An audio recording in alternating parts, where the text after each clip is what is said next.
You know, a nation's history is way more than just a collection of dates and events. It's really the story it tells about itself. And you're not going to find that story anywhere more vividly than in its literature. So today, we're going to explore how America found its own unique literary voice. So let's just dive right in with the big question that frames this whole thing. How does a nation, a country, born from revolution and constantly growing, actually find its voice? And we're not just talking about words on a page here. We're talking about identity, values, the very soul of the country. Okay, but before we even get to page 1 of the written story, we have to remember something crucial. This whole thing didn't start with the colonists showed up, not at all.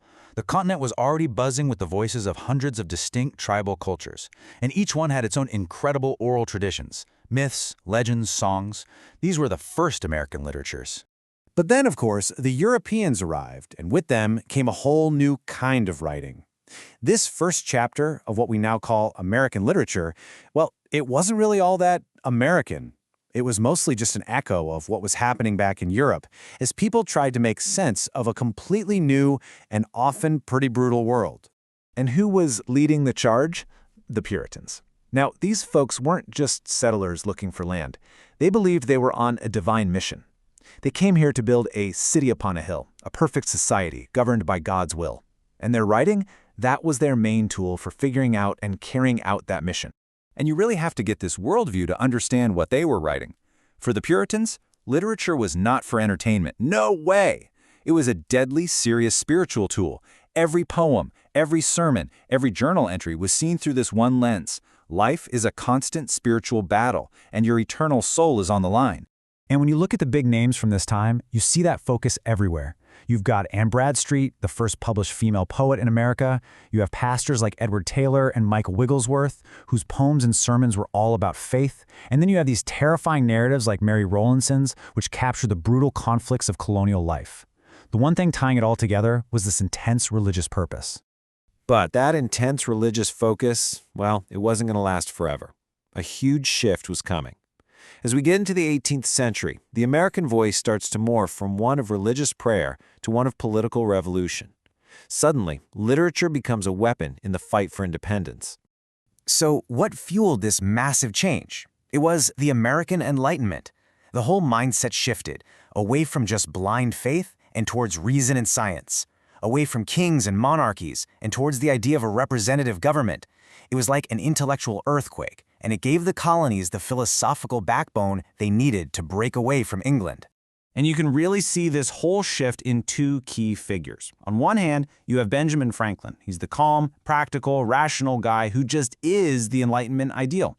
And on the other hand, you've got Thomas Paine, the passionate political firebrand whose pamphlet Common Sense was so explosive you could call it a revolutionary act all by itself. And here's the really important part. These weren't just abstract ideas for philosophers to debate.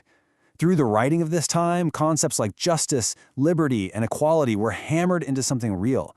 They became the natural rights of man, and that became the bedrock for the new United States. Okay, so the country wins its political independence. Now what? The next great challenge was to find a cultural one. And the 19th century is when we see this explosion of a truly distinct American voice, a voice that stopped looking to Europe and started looking inward, celebrating the individual, nature, and the self. And the engine driving this whole movement? A philosophy called Transcendentalism. It's this really powerful idea that the individual soul isn't just a tiny speck, but a reflection of the entire world, of God himself. And if divinity is within you and all around you, in nature, well, that leads you straight to ideas like self-reliance and individualism. What's so fascinating here is that as the country was physically getting bigger, its literature was doing the same thing philosophically. So while the nation is literally stretching out, buying up land, and pushing west, its writers are exploring these vast new frontiers inside the human mind. And wow, did this period produce some absolute giants of literature. You had Emerson, kind of the philosophical godfather of the whole thing. You had Thoreau, who actually went out and lived these ideas at Walden Pond. You had Walt Whitman singing his Song of Myself and celebrating the ordinary person. And at the very same time, you had writers like Poe and Hawthorne diving into the much darker, psychological corners of the American soul. And get this, the ideas from this era had an absolutely staggering global reach. Thoreau's essay on civil disobedience, which came right out of his philosophy of individualism, went on to inspire people like Muhammad Gandhi and Martin Luther King Jr., two of the most important figures of the 20th century. Incredible, right? But that romantic, optimistic vision of the individual, well, it was on a collision course with reality. The country was careening towards a catastrophic split. And when that break finally happened, it forced American literature to grow up fast and get real. The Civil War wasn't just a war. It was a deep, deep national trauma. It completely shattered the optimism of those earlier writers and forced a brutal reckoning with the contradictions at the very heart of America, especially the institution of slavery. And this brutal new reality, it needed a whole new way of writing.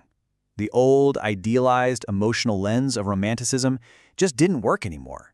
So in its place came realism, a style that was objective, unsentimental, and focused on capturing life just as it was, with all its complexities, especially in a country that was changing so fast. Think less Melville, more Mark Twain.